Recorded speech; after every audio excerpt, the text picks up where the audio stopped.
Welcome back to our channel. ഇന്നസ് recipe എല്ലാവർക്കും അത്രയ്ക്ക് ഇഷ്ടമില്ല, എന്നാലും കുറേ അധികം പേർക്ക് വളരെ ഇഷ്ടമുള്ള ഒന്നാണ് വഴുതനങ്ങ. ഇനി ഇഷ്ടമല്ലാത്തവർക്കും ഇഷ്ടപ്പെടുത്തുന്ന രീതിയിലുള്ള അടിപൊളി റെസിപ്പിയാണ് നമ്മളിന്ന് കാണിക്കാൻ പോകുന്നത്. വഴുതനങ്ങ മെഴുക്ക് വരട്ടി, കുറച്ച് നോൺ വെജ് ടേസ്റ്റിലുള്ള അടിപൊളിയായിട്ടുള്ള മെഴുക്ക് വരട്ടിയാണ്. മസ്റ്റ് ട്രൈ ആണ് കേട്ടോ. ഇതുവരെ എൻ്റെ ചാനൽ സബ്സ്ക്രൈബ് ചെയ്തിട്ടില്ലെങ്കിൽ സബ്സ്ക്രൈബ് ചെയ്യാൻ മറക്കല്ലേ കേട്ടോ. അപ്പോൾ നമുക്ക് റെസിപ്പിയിലേക്ക് പോകാം. ഇതേപോലെ ഒരു വലിയ കത്രിക എടുത്തിട്ട് നന്നായി കഴുകി ഇതേപോലെ പീസുകളാക്കി വച്ചിട്ടുണ്ട്. ഞാൻ കുറച്ച് വലിയ സൈസിലാണ് ചെയ്തേക്കുന്നത്. എന്നിട്ട് ഇതിലേക്ക് ആവശ്യമായിട്ടുള്ള ഉപ്പ്, കുറച്ച് മഞ്ഞൾപ്പൊടി കൂടി ചേർത്ത് കൊടുക്കുക. നന്നായിട്ടതൊന്ന് മിക്സ് ചെയ്യുക. മിക്സ് ചെയ്യുമ്പോൾ ഒത്തിരി ഇങ്ങനെ ഞെക്കി ഒന്നും മിക്സ് ചെയ്യേണ്ട ആവശ്യമില്ല. ജസ്റ്റ് ഒന്ന് ഇങ്ങനെ ഇളക്കി ഒന്ന് അതിൻ്റെ പുറം ഭാഗത്തൊക്കെ ഉപ്പും മഞ്ഞൾപ്പൊടിയും ഒക്കെ ഒന്ന് ഇങ്ങനെ പിടിച്ചാൽ മാത്രം മതി. അങ്ങനെ ആകുമ്പോൾ തന്നെ ഇതിലേക്ക് ആ ഉപ്പിൻ്റെ അംശം കാരണം ഇതിലെ വെള്ളം മുഴുവൻ പുറത്തേക്ക് ഇറങ്ങി വരും. അല്ലെങ്കിൽ കുക്ക് ചെയ്യുമ്പോൾ മുഴുവനും വെള്ളമായിരിക്കും ഈ ഒരു വഴുതനങ്ങയുടെ ഉള്ളിലുണ്ടാവുക. അപ്പോൾ ഇതേപോലെ ജെൻറ്റിലായിട്ടൊന്ന് മിക്സ് ചെയ്ത് ഇതേപോലെ എടുത്തു വയ്ക്കാം. ഈ ഒരു സൈസിൽ കട്ട് ചെയ്യണം കേട്ടോ. കുറച്ച് വലിയ സൈസിൽ ഇതേ ഒരു ആകൃതി കട്ട് ചെയ്തെടുക്കുക, എന്നാലാണ് നല്ലതായിട്ട് ഇരിക്കുകയുള്ളൂ. അല്ലെങ്കിൽ മുഴുവൻ അലിഞ്ഞു പോവും. ഇനി നമുക്ക് റെസിപ്പിയിലേക്ക് പോകാം. ഞാനിവിടെ ചട്ടിയിലാണ് ഉണ്ടാക്കുന്നത്. അപ്പോൾ ചട്ടിയിലേക്ക് കുറച്ച് വെളിച്ചെണ്ണ ഒഴിച്ചു കൊടുത്തിട്ടുണ്ട്. ഇവിടെ ദുബായിലൊക്കെ നല്ല തണുപ്പായതുകൊണ്ടിട്ട് ഇത് കട്ടിയായിട്ട് ഇരിക്കുന്നതാണ് കേട്ടോ. നന്നായിട്ട് ചൂടാകുമ്പോൾ കുറച്ചധികം കറിവേപ്പില ചേർക്കാം. അതുപോലെ കുറച്ച് പച്ചമുളക് വട്ടത്തിൽ അരിഞ്ഞ് ചേർത്ത് കൊടുക്കുന്നുണ്ട്. മെയിനായിട്ടും ഇതിലേക്ക് മുളക് പൊടിയാണ് ചേർക്കുന്നത്. കുറച്ച് മുളക് ചേർത്താൽ മതി. അതുകൊണ്ട് തന്നെ പിന്നെ ഇതിലേക്ക് ഒരു സവാള കൊത്തി അരിഞ്ഞത് ചേർക്കുന്നുണ്ട്. പ്രത്യേകിച്ച് വലിയ ആകൃതിയുടെ ഒന്നും ആവശ്യമില്ല കേട്ടോ. നീളത്തിലും തിന്നായിട്ടൊന്നും അരിയണ്ട, ചെറുതായിട്ടങ്ങ് ഇതേപോലെ അങ്ങ് കൊത്തി അരിഞ്ഞു കൊടുത്താൽ മതി. അതിലേക്ക് ആവശ്യത്തിനുള്ള ഉപ്പും കൂടി ചേർത്തിട്ട് നന്നായിട്ട് നമുക്ക് വഴറ്റാം. പെട്ടെന്ന് സവാള വഴഞ്ഞ് കിട്ടാൻ വേണ്ടിയിട്ടാണ് നമ്മൾ ഉപ്പ് ചേർത്തിട്ടുള്ളത്. ഇതേപോലെ ഒന്ന് ഉടച്ചു കൊടുക്കുക. തവി വെച്ചിട്ട് ഇങ്ങനെ ഒന്ന് വീടിപ്പിച്ച് കൊടുത്തിട്ട് വഴറ്റുവാണെങ്കിൽ പെട്ടെന്ന് വഴഞ്ഞ് കിട്ടും. അതുപോലെ നല്ല ടേസ്റ്റി ആയിട്ട് അടിപൊളിയായിട്ട് വഴഞ്ഞ് കിട്ടുകയും ചെയ്യും കേട്ടോ. അപ്പോൾ ഈ സവാളയും നല്ല പോലെ ഒന്ന് വഴഞ്ഞ് വന്നിട്ടുണ്ട്. ഒരു ചെറിയ ബ്രൗണിഷ് കളറിലേക്ക് വരുന്ന സമയത്ത് ഇതിലേക്ക് കുറച്ച് മഞ്ഞൾപ്പൊടി ചേർത്ത് കൊടുക്കാം. അതുപോലെ കാശ്മീരി ചില്ലി പൗഡറാണ് ചേർക്കുന്നത്. 1.5 ടേബിൾ സ്പൂൺ ചേർത്ത് കൊടുക്കുന്നുണ്ട്.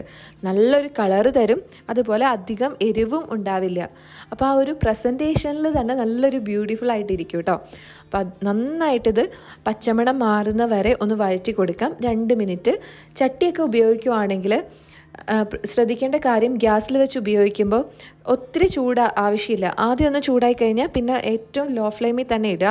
പുതിയ ചട്ടി ആണെങ്കിൽ നമുക്കൊന്ന് സീസൺ ചെയ്തെടുക്കണം. സീസൺ ചെയ്തെടുക്കാൻ അറിയില്ലെങ്കിൽ വീട്ടിൽ ഗ്യാസിൽ തന്നെ നമുക്ക് ചെയ്തെടുക്കാൻ പറ്റുന്ന ഒരു രീതി ഞാൻ അപ്ലോഡ് ചെയ്തിട്ടുണ്ട്. ലിങ്ക് ഡിസ്ക്രിപ്ഷൻ ബോക്സിൽ കൊടുക്കാം കേട്ടോ. അപ്പോൾ ആദ്യമായിട്ടൊക്കെ ഇതേപോലെ ചട്ടിയിൽ കുക്ക് ചെയ്യുമ്പോൾ അടിയിൽ പിടിക്കാൻ ചാൻസ് ഉണ്ട്. അത് കുറച്ചങ്ങ് കുക്കായി റെഡിയായി കഴിയുമ്പോഴാണ് ചട്ടി ഒന്ന് മയം വരുള്ളൂ. അപ്പോൾ ഇപ്പോൾ ഈ ഒരു വഴഞ്ഞ് വരുന്ന ആ സമയത്ത് മാത്രമാണ് ഞാൻ ഈ ഒരു വഴുതനങ്ങ എടുത്ത് വെച്ചിട്ടുണ്ടായിരുന്നുള്ളൂ. എന്നിട്ട് അതൊന്ന് ജസ്റ്റ് ജെൻറ്റിലായിട്ട് പ്രസ് ചെയ്തിട്ട് ഇതിലേക്ക് മുഴുവനായിട്ട് ഇട്ട് കൊടുക്കുകയാണ്. അപ്പോൾ ഇത്രയും വെള്ളം അതിൻ്റെ ഉള്ളിൽ നിന്ന് വന്നതാണ്. അത് ഞാൻ മാറ്റി വെച്ചിട്ടുണ്ട്. നല്ല പോലെ ഇതൊന്ന് മിക്സ് ചെയ്ത് കൊടുക്കാം. നന്നായിട്ട് വഴറ്റണം കേട്ടോ. ഒരു 2 മിനിറ്റ് കൈവിടാതെ അങ്ങ് ഇളക്കി കൊടുത്തിട്ടുണ്ട് ഞാൻ. അപ്പോൾ നമ്മുടെ ഈ ഒരു മെഴുക്ക് വരട്ടിയുടെ പുറം ഭാഗം നല്ല പോലെ വഴഞ്ഞ് വരണം. അതുപോലെ വേവേം വേണം. അപ്പോൾ രണ്ടും നമ്മൾ ചെയ്യുന്നുണ്ട്. പിന്നെ ഈ കത്രിക്കയ്ക്ക് എണ്ണ കത്രിക്ക എന്നൊക്കെ പറയുമല്ലോ, ഈ ഒരു വയലറ്റ് കളറിലുള്ളതിന്, ഇതിലൊക്കെ ഈ എണ്ണ ഭയങ്കര ടേസ്റ്റാണ്. അതിൻ്റെ കോമ്പിനേഷനായിട്ട് വരുമ്പോൾ എണ്ണ നന്നായിട്ട് കുടിക്കുകയും ചെയ്യും, അതുപോലെ നല്ല ടേസ്റ്റിയും ആയിരിക്കും കേട്ടോ. അപ്പോൾ ഒത്തിരി എണ്ണ ആവശ്യമില്ല, നമുക്ക് ആവശ്യമുള്ളത് ചേർത്താൽ മതി. വെളിച്ചെണ്ണയാകുമ്പോൾ കൂടുതൽ ടേസ്റ്റ് ആയിരിക്കും. അപ്പോൾ നന്നായിട്ടൊന്ന് വഴഞ്ഞ് വന്ന ശേഷം ഞാനിതിലേക്ക് 1 ടേബിൾ സ്പൂൺ കുരുമുളക് പൊടിച്ചത് ചേർത്ത് കൊടുക്കുന്നുണ്ട്.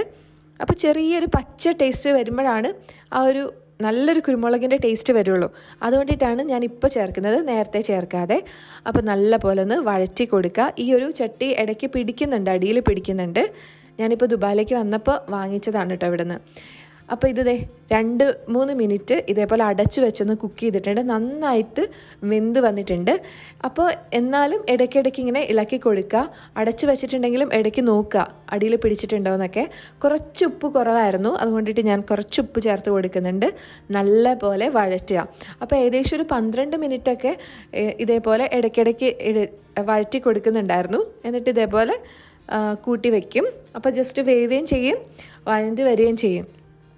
അങ്ങനെ ചെയ്യുമ്പോഴാണ് നല്ലൊരു ടേസ്റ്റിൽ, നോൺ വെജിൻ്റെ ടേസ്റ്റിൽ അടിപൊളിയായിട്ട് വഴുതനങ്ങ കിട്ടുന്നത്. അപ്പോൾ ഞാനിത് നാളെ ലഞ്ചിന് വേണ്ടിയിട്ടാണ് പ്രിപ്പയർ ചെയ്ത് വെക്കുന്നത്. അപ്പോൾ ഇതും ഒരു മുട്ട പൊരിച്ചതും കൂടി ഉണ്ടെങ്കിൽ തന്നെ നമുക്ക് ലഞ്ച് ബോക്സ് അടിപൊളിയായിട്ട് റെഡി ആയിട്ടുണ്ടാവും. സാധാരണ മെഴുക്കുവരട്ടിയൊക്കെ ഉണ്ടാക്കുമ്പോൾ കറിയായിട്ട് യൂസ് ചെയ്യാൻ പറ്റില്ല, അത് തോരനായിട്ട് തന്നെ ആ ഒരു സൈഡ് ഡിഷായിട്ടേ പറ്റുള്ളൂ. പക്ഷേ ഇങ്ങനെ ഉണ്ടാക്കുമ്പോഴത്തെ ഗുണം എന്ന് വെച്ച് കഴിഞ്ഞാൽ നല്ലൊരു കറിക്ക് പകരമായിട്ടും യൂസ് ചെയ്യാൻ പറ്റും. നല്ലൊരു റോസ്റ്റിംഗ് ടേസ്റ്റാണ്. അവസാനം എല്ലാം റെഡി ആയപ്പോൾ 1 ടേബിൾ സ്പൂൺ പച്ച വെളിച്ചെണ്ണയും അതുപോലെ കറിവേപ്പിലയും കൂടി ഇട്ടിട്ട് നന്നായിട്ടൊന്ന് മിക്സ് ചെയ്ത് ഞാനിവിടെ സ്റ്റവ് ഇപ്പോൾ ഓഫ് ആക്കിയിട്ടുണ്ട്. അപ്പോൾ അടച്ചു വയ്ക്കുക. ഒരു അരമണിക്കൂർ കഴിയുമ്പോഴേക്കും നല്ല കളർഫുള്ളായിട്ടുള്ള, നല്ല ടേസ്റ്റി ആയിട്ടുള്ള അടിപൊളി വഴുതനങ്ങ മെഴുക്കുവരട്ടി റെഡിയാണ്. നല്ല എരിവുണ്ട്, നല്ല കുരുമുളകിൻ്റെ എരിവാണുള്ളത്. അതുപോലെ നല്ല സ്വാദുണ്ട്. ആ ഒരു പച്ച വെളിച്ചെണ്ണയുടെയും കറിവേപ്പിലയുടെയൊക്കെ നല്ല ഫ്ലേവറൊക്കെയുള്ള അടിപൊളിയായിട്ടുള്ള നമ്മുടെ വഴുതനങ്ങ മെഴുക്കുവരട്ടി ഇവിടെ റെഡി ആയിട്ടുണ്ട്. തീർച്ചയായിട്ടും നിങ്ങൾ ട്രൈ ചെയ്ത് നോക്കണം. വഴുതനങ്ങ അത്ര നിസ്സാരക്കാരനൊന്നുമല്ല. ഹാർട്ട് ഡിസീസിന് വളരെയധികം നല്ലതാണ്. ക്യാൻസറിനെ തടയാനുള്ള കഴിവുണ്ട്. അതുപോലെ എല്ലിൻ്റെ ബലത്തിന്, രക്തക്കുറവ് മാറാനായിട്ട്, അങ്ങനെ എണ്ണിയാലൊടുങ്ങാത്ത ഒത്തിരി അധികം ഗുണമുള്ള ഒന്നാണ് വഴുതനങ്ങ.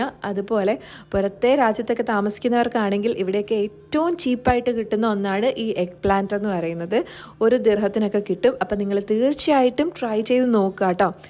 എന്നിട്ട് അഭിപ്രായം പറയാനായിട്ട് മറക്കണ്ട. എൻ്റെ ഈ ചാനൽ ഇതുവരെ സബ്സ്ക്രൈബ് ചെയ്തിട്ടില്ലെങ്കിൽ തീർച്ചയായിട്ടും സബ്സ്ക്രൈബും കൂടി ഒന്ന് ചെയ്തേക്കണേ. അപ്പോൾ അടുത്ത ഒരു അടിപൊളി വീഡിയോയുമായി വരുന്നവരേക്കും ബൈ ബൈ, സ്റ്റേ ട്യൂൺഡ്.